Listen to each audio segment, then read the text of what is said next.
नमस्कार। आज मी नाश्त्यासाठी ढोकळा एका वेगळ्या पद्धतीने तयार करणार आहे। हा ढोकळा बनवायला अगदी सोपा आहे। अगदी तुम्ही नवीन जेवण बनवायला शिकत असाल तरी हा ढोकळा चुकणार नाही। तर चला पाहूया हा ढोकळा कसा बनवायचा।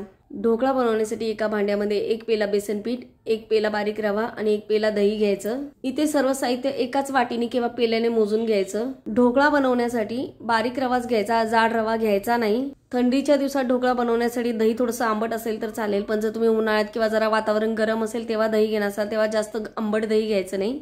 पाव चमच्यापेक्षा थोडीशी कमी हळद आणि पाव चमचा जिरे घालायचे। हळद जास्त घालायची नाही, नाहीतर ढोकळा शिजवल्यानंतर ढोकळा लाल होतो। थोडं पाणी टाकून सगळं साहित्य मिसळून घ्यायचं। जर इथे तुम्ही दह्याचा वापर न करता ताकाचा वापर करणार असाल तर पाण्याचा वापर करायचा नाही। जर फक्त ताकात पीठ भिजवायचं असेल तर इथे 2 पेला ताक लागेल। पिठाचा अंदाज घेत ताक मिसळायचं, म्हणजे पीठ जास्त पातळ होणार नाही। पीठ भिजवण्यासाठी इथे मला 1 पेला दही आणि 1 पेला पाणी लागलेलं आहे। पीठ भिजवताना त्याच्यामध्ये गुठळ्या राहू द्यायच्या नाही, व्यवस्थित पीठ मिसळून घ्यायचं। हे पीठ भिजवायला मला 1 पेला पाणी लागलेलं आहे, पण सगळं पाणी एकदाच न घालता मी थोडं घातलेलं आहे। आता अर्धा ते पाऊण तास हे पीठ चांगलं भिजू द्यायचं, म्हणजे रवा चांगला फुलेल आणि पीठही चांगलं फर्मेंट होईल। चवीला अतिशय छान लागतो हा ढोकळा, एकदा नक्की बनवून बघा। पाऊण तासानंतर पीठ चांगलं भिजलेलं आहे। याच्यामध्ये आता आपण आलं, लसूण, मिरची याचा ठेचा घालूया। ठेचा घातल्यामुळे ढोकळा चांगला झणझणीत होतो। पण हा ढोकळा जर लहान मुलांसाठी बनवायचा असेल तर मिरचीचं प्रमाण थोडं कमी करायचं। 1 चमचा तेल घालायचं। जर तुम्ही पोहे खायचा चमचा वापरणार असाल तर 2 ते 3 चमचे तेल घालावं लागेल। तेल आणि मिरच्या घातल्यानंतर हे पीठ व्यवस्थित चांगलं मिसळून घ्यायचं। नंतर याच्यामध्ये चवीपुरतं मीठ घालायचं आणि जर तुम्हाला ढोकळा गोड आवडत असेल तर 1 चमचा साखर पण घालायची। पीठ भिजवताना इथे मी पिठात साखर घातलेली नाहीये, कारण ढोकळा तयार झाल्यानंतर वरून मी फोडणीचं गोड पाणी ओतणार आहे याच्यावर। पिठात ही साखर मिसळली तर ते ढोकळा खूप गोड होऊन जाईल। मीठ घातल्यावर हे पीठ व्यवस्थित मिसळून घ्यायचं आणि नंतर ज्या भांड्यात ढोकळा शिजवायचा आहे त्या भांड्याला तेल लावून घ्यायचं, म्हणजे ढोकळा चिकटणार नाही। आणि ज्या भांड्यात आपण ढोकळा वाफवणार आहे त्याच्यात सुद्धा पाणी घालून पाणी उकळायला ठेवायचं। पाण्याला उकळी फुटेपर्यंत पिठामध्ये इनो घालायचा नाही, नाहीतर पाणी उकळेपर्यंत इनोचा इफेक्ट कमी होऊन जाईल आणि मग त्यामुळे ढोकळा जाळीदार होणार नाही। इनो घातल्यानंतर चमचाभर पाणी घालून व्यवस्थित पिठामध्ये इनो मिसळून घ्यायचा। इथे मी 10 रुपयाचं एक इनोचं पाकिट वापरलेलं आहे, पण जर ढोकळा जास्त प्रमाणात करायचा असेल तर तेवढ्याच जास्त प्रमाणात इनो घालायचा।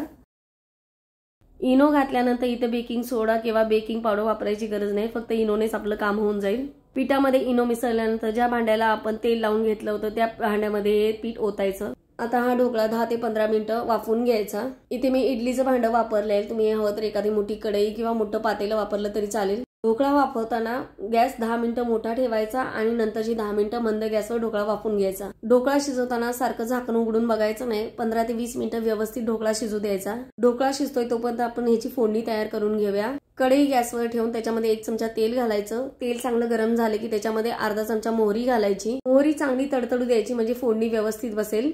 मोहरी चांगली तडतडल्यानंतर त्याच्यामध्ये पाव चमचा जिरे आणि चिमूटभर हिंग आणि 3-4 कढीपत्त्याची पानं घालायची। कढीपत्त्याची पानं चांगली कुरकुरीत झाली की त्याच्यामध्ये पाणी घालायचं। इथे मी ज्या भांड्यामध्ये मिरचा वाटून घेतला होता त्याच भांड्यामध्ये पाणी ओतून ते भांडं चांगलं खंगाळून ह्याच्यामध्ये वापरलेलं आहे। फोडणी करताना एकदा का मोहरी तडतडायला लागली आणि तेल जास्त गरम झालं की गॅस बंद करायचा किंवा मंद करायचा, म्हणजे फोडणी करपणार नाही। चिमूटभर मीठ आणि चमचाभर साखर घालून हे पाणी उकळून घ्यायचं आणि नंतर गॅस बंद करायचा। फोडणी थोडीशी थंड होऊ द्यायची। जर तुमच्याकडे पुदिना असेल तर पुदिना घालू शकता आणि थोडीशी कोथिंबीर सुद्धा ह्याच्यामध्ये चिरून टाकायची। 15-20 मिनिटांनंतर ढोकळा व्यवस्थित शिजलेला आहे। बोट लावून बघायचं, बोटाला जर पीठ चिकटलं नाही तर ढोकळा व्यवस्थित शिजलाय समजायचं।